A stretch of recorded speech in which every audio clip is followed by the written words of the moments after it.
The Morgan family estate stood exactly as it had for the past century, 12 acres of manicured gardens surrounding a Georgian mansion that had graced countless architectural magazines. I parked my modest Volvo next to the line of luxury cars in the circular driveway, each one screaming old money and inherited privilege. My stepbrother Marcus's Porsche sat in Grandma's usual spot, a detail that would have infuriated her. But Grandma Eleanor wasn't here to object anymore. Her passing 2 weeks ago had set today's events in motion, though not in the way my step-family expected. Ms. Elizabeth, George, the elderly groundskeeper, touched his cap as I walked past. His knowing smile reminded me of all the afternoons I'd spent helping him tend the rose gardens while Marcus and my stepsister Victoria lounged by the pool, complaining about having to spend summers at boring old grandma's. The great oak door opened before I could reach for it. Hannah, the housekeeper who'd been here longer than I'd been alive, embraced me warmly. "Right on time, dear," she whispered. "They're all in the library, squabbling like vultures." I could hear them as I approached. The familiar voices of my step-family raised an argument. Dad had married Patricia when I was 10, bringing her 2 children into our quiet life.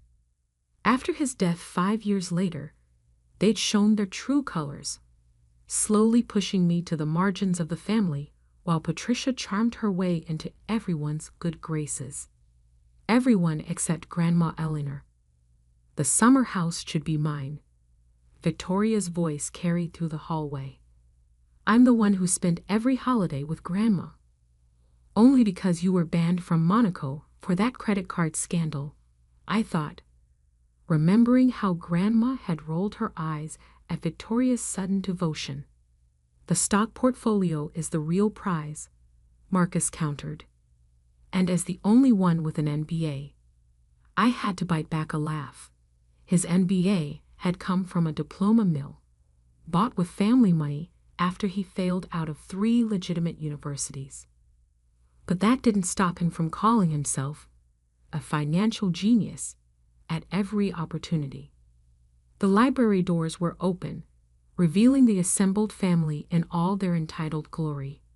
Patricia perched on Grandma's favorite armchair like she already owned it, wearing the kind of black dress that was more fashion statement than mourning. Victoria sprawled on the leather sofa, scrolling through her phone while simultaneously arguing about her claim to the property. Marcus paced by the fireplace, his expensive shoes scuffing the antique rug Grandma had brought back from Morocco. Mr. Sullivan, the family lawyer, sat quietly at Grandma's desk, watching the performance with an expression I knew well. He'd called me last night. "You'll want to be there for this, Elizabeth." Eleanor made sure of that.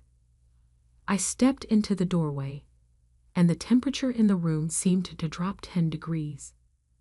"What is she doing here?" Victoria didn't bother looking up from her phone. "Elizabeth." Patricia's voice dripped false concern. "Darling, this is really just for family." "I am family," I said quietly. "Grandma Eleanor was my father's mother." "Yes, but..." Patricia waved her hand dismissively. "Given the circumstances." "Given that you're not a blood Morgan," Marcus cut in, moving to stand between me and Mr. Sullivan. "This is for real family only." He stepped forward, his 6-foot frame trying to intimidate my 5'4". "We wouldn't want to waste your time. I'm sure you have some little apartment to get back to." The apartment he was referring to was actually a penthouse in the city's most exclusive building, not that they knew that. They all thought I was struggling, living off my modest teaching salary. They had no idea about the tech company I'd built, the investments I'd made, or most importantly, the conversation I'd had with Grandma Eleanor 6 months ago. Actually, I started, but Marcus was already pushing me back through the doorway. This is for real family only, he sneered, grabbing the heavy library doors. Go grade some papers, or whatever it is you do. The doors shut in my face with a decisive click. I smoothed my simple black dress, channel, though they'd never recognize it as such, and took a seat in the lobby's window alcove. Through the leaded glass, I could see the rose gardens Grandma and I had tended together, the bench where she'd sat me down last spring with a conspiratorial gleam in her eye. They think I'm getting senile, she'd said, sipping her tea, playing the doddering old woman while they circle like sharks. Let them think that. We'll show them what a Morgan woman can do. I checked my watch. The Morgan family crest on its face caught the light. Grandma's graduation gift to me, along with the seed money for my company. The only one of them worth anything, she declared, watching me accept my MBA from Stanford, while Marcus slept off a hangover and Victoria shopped in Paris. My phone buzzed. A message from my CFO. Morgan estate transfer complete. All paperwork filed. I smiled, settling back to wait. In the library, I could hear Marcus starting his practice speech about his plans for modernizing the estate. Victoria's whining about her emotional connection to the summer house. Patricia's smooth assertions about honoring Eleanor's wishes. Then suddenly, silence. Mr. Sullivan must have opened the envelope. The screaming started exactly as I'd expected. Victoria's high-pitched wail, Marcus's bellow of rage, Patricia's shocked gasp. She did leave again. This can't be legal. 6 months ago, she sold everything 6 months as a Joe. The library doors flew open. Marcus stormed out, face purple with rage, waving a document. This is impossible. Grandma would never. He froze, seeing me still seated calmly in the alcove. Hello, Marcus, I said softly. Ready to discuss the new rental terms for your wing of the house. Because sometimes the best revenge isn't just owning the estate, it's watching them realize who really owns them. The library had erupted into chaos. Victoria paced frantically, her designer heels clicking against the hardwood floors. Grandma Eleanor had restored herself. Patricia sat frozen in what was no longer her chair, her perfectly maintained facade cracking. And Marcus looked like he might actually explode. Mr. Sullivan, he sputtered. This has to be a mistake. Grandma wasn't. She couldn't. Your grandmother, Mr. Sullivan said calmly, was of perfectly sound mind when she sold the estate 6 months ago. In fact, she insisted on a complete psychological evaluation before proceeding, knowing you might try to contest it. I walked back into the library, taking my rightful place behind Grandma's desk. The leather chair still smelled faintly of her signature perfume. 6 months ago, Victoria whispered, sinking onto the sofa, when she was supposedly getting confused about her medications. When you were all too busy planning how to spend your inheritance to notice she was planning something of her own, I finished for her. Patricia found her voice first. But the money. Surely she didn't. I mean, the estate must have sold for millions. 27 million, to be exact, Mr. Sullivan supplied, which Mrs. Eleanor Morgan immediately reinvested in her granddaughter's technology company, Morgan Innovations. Another shocked silence. Your what? Marcus turned to me, his face a fascinating shade of purple. I opened my laptop, bringing up the company website. Morgan Innovations, currently valued at just over $3 billion. We specialize in AI-driven security systems and sustainable energy solutions. I smiled. Grandma was our biggest investor and most enthusiastic board member. But you're a teacher, Victoria shrieked. I teach one advanced computer science seminar at MIT, I corrected, as a favor to my alma mater. The rest of my time is spent running my company. The company that now owns this estate, the summer house, and most of the Morgan family holdings. Patricia stood shakily. This isn't possible. You've tricked her somehow. Manipulated her. Mr. Sullivan cleared his throat. I have here a video recording of Mrs. Morgan explaining her decisions. She insisted on making it, again anticipating your reactions. He pressed play on his tablet. Grandma Aliner's face filled the screen, as sharp and elegant as ever. If you're watching this, I'm dead, and my darling vultures are trying to contest my final act of business. She smiled her infamous smile, the one that had terrorized social climbers for decades. To my step-grandchildren, Marcus and Victoria, you never understood what the Morgan name truly meant. You thought it was about money, about status.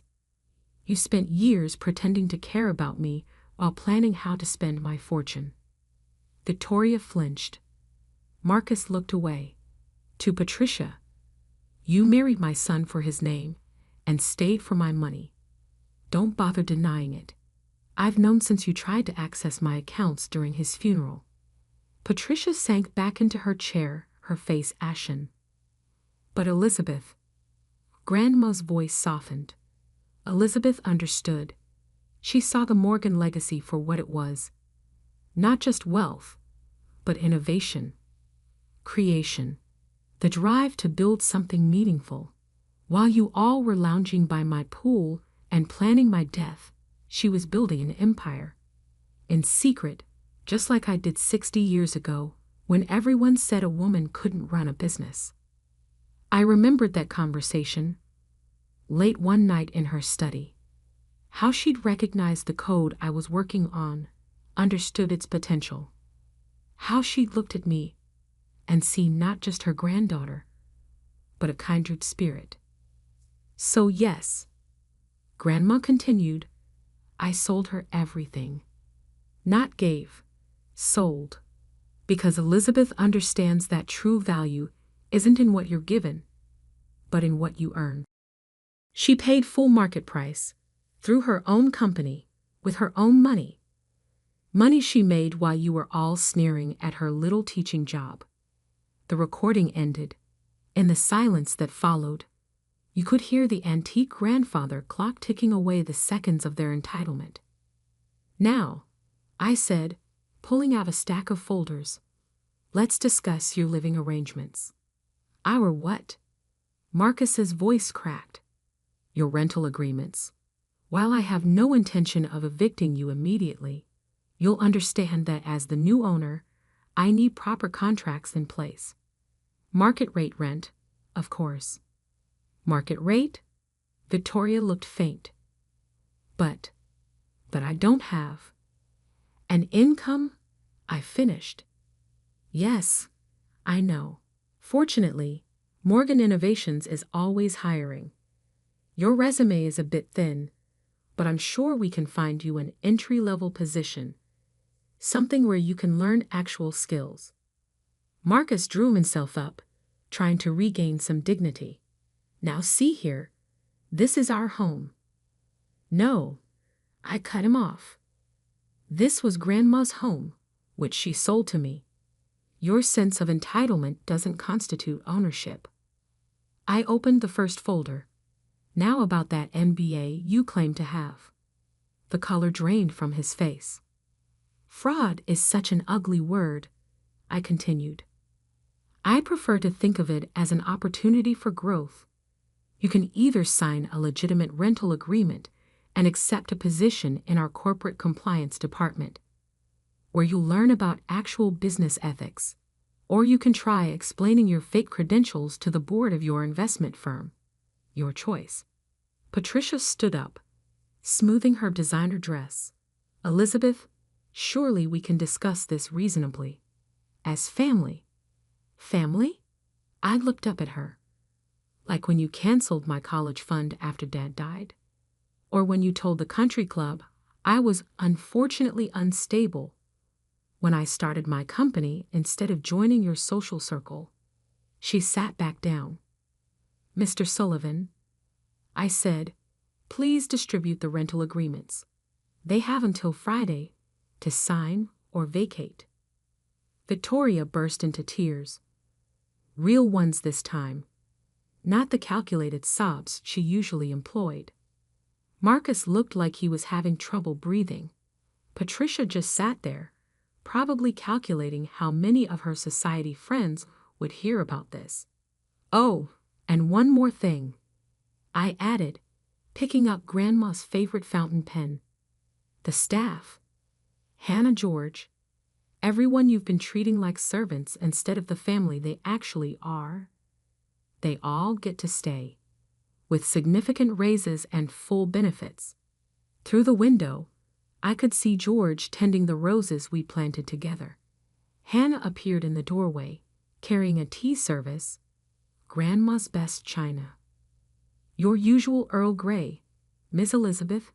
She asked, her eyes twinkling. Yes, thank you, Hannah.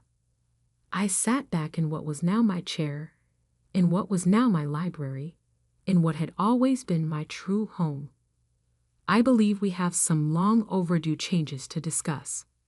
Because sometimes the best revenge isn't just taking back what's yours. It's using it to build something better than they could ever imagine.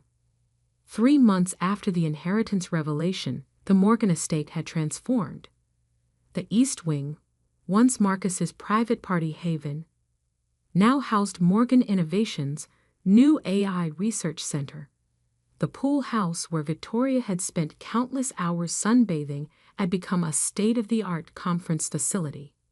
And Grandma Eleanor's beloved gardens had been expanded, with a new sustainable greenhouse that powered half the property. I sat in the library, my library now, reviewing the latest changes when Hannah brought in my morning coffee. The contractors finished the solar installation, she reported, setting down the cup. And Miss Victoria actually arrived on time for her training session today. That made me look up. Really? How's she doing?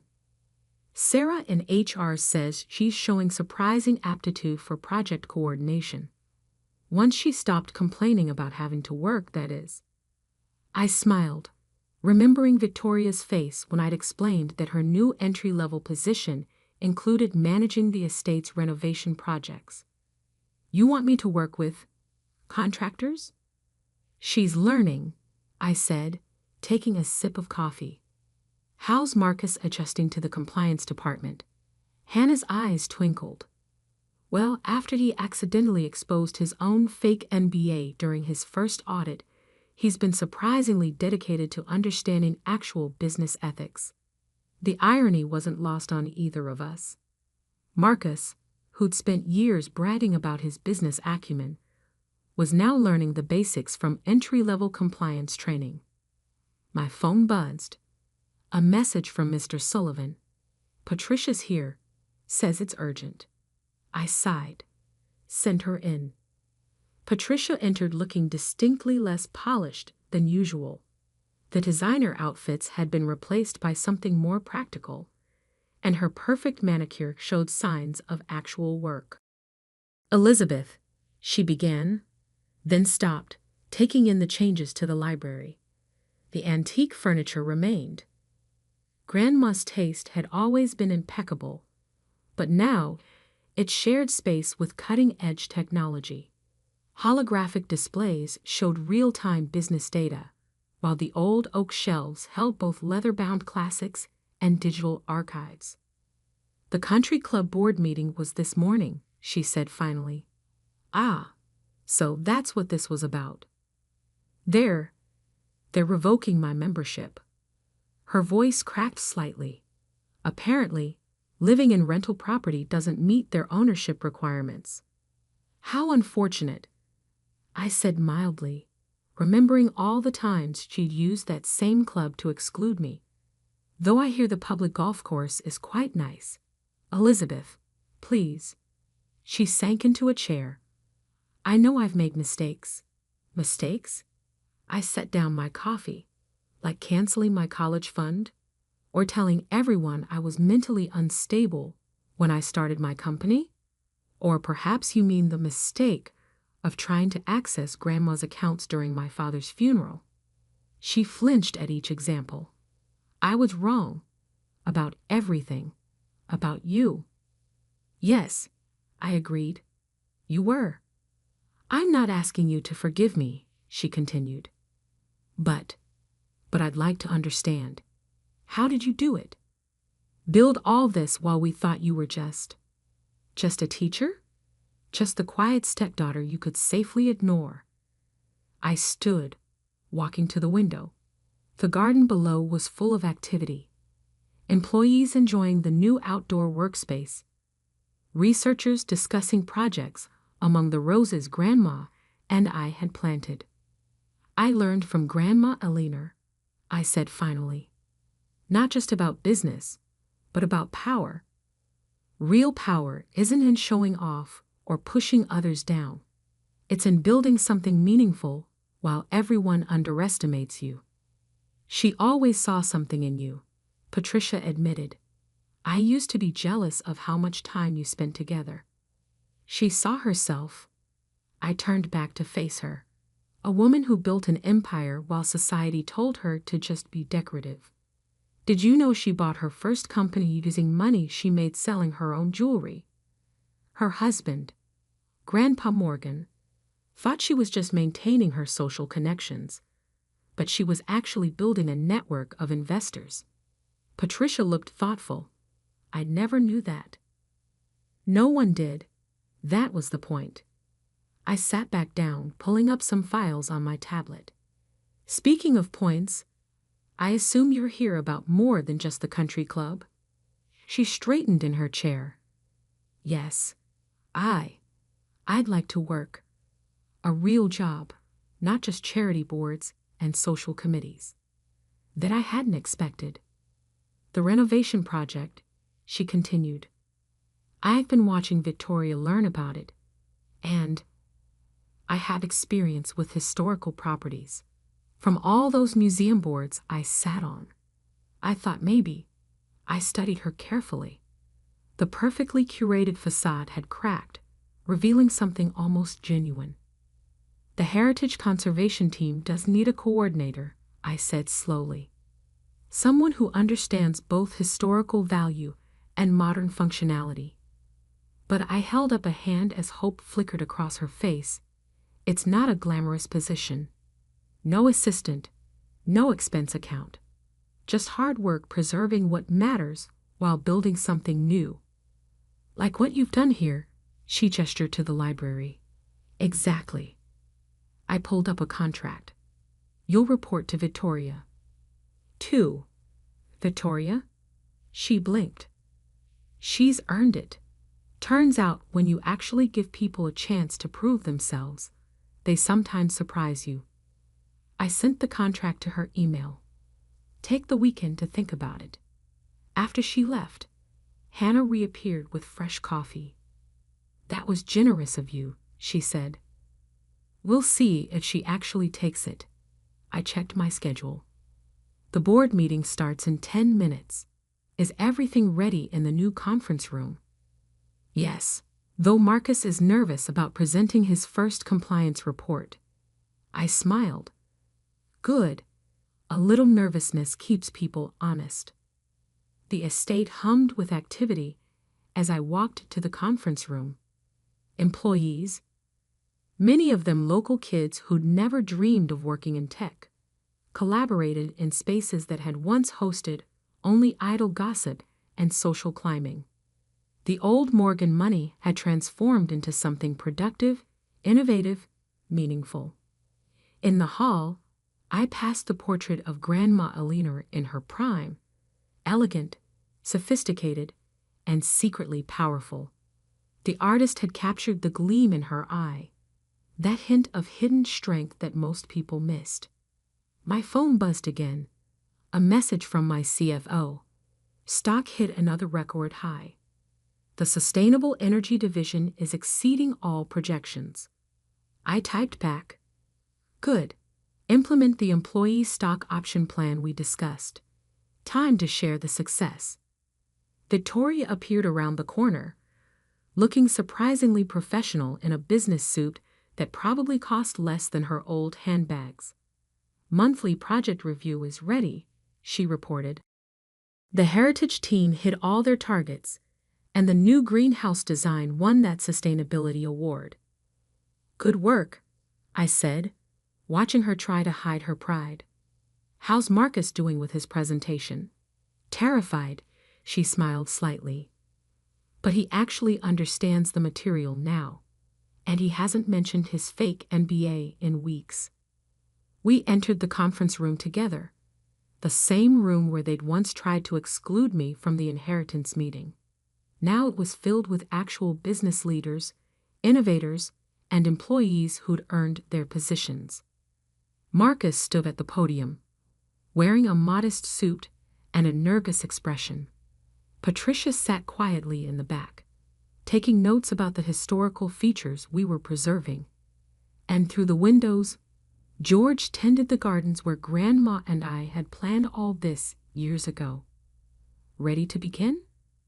I took my place at the head of the table, because sometimes the best revenge isn't just succeeding, it's creating a legacy that transforms everyone it touches, even those who never thought they needed transformation. And as I looked around at what the Morgan estate had become, I knew Grandma Alina would be proud. Not just of me, but of how her final chess move had forced everyone to become better versions of themselves. The antique clock chimed 10, and I called the meeting to order. After all, we had an empire to run, the right way, this time.